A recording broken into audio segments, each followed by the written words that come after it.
10 tu pun berasa letih dah, betul ke tak?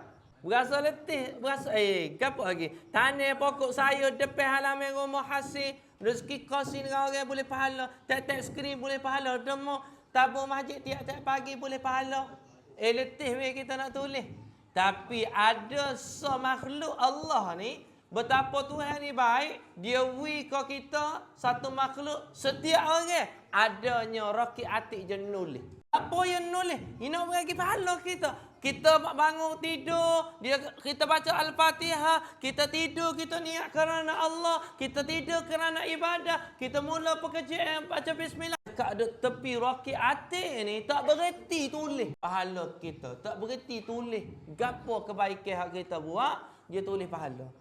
Bahkan Tuhan ni maha baik. Tuhan kata faman ya'mal mithqala darratin khairan yarah. Wa man ya'mal mithqala darratin syarran yarah. Siapa dia faman ya'mal mithqala darratin khairan yarah? Siapa buat satu zarrah kecilnya sebesar kumen saja kebaikan, aku kira.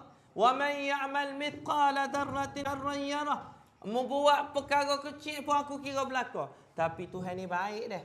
Apa Ustaz kata dia baik? Kita niat nak buat sesuatu perkara. Hari ni Ustaz nak semua orang rakyat niat, ya Allah, aku nak puasa daripada 1 Zulhijjah sampai 9 Zulhijjah. Kanamu ya Allah.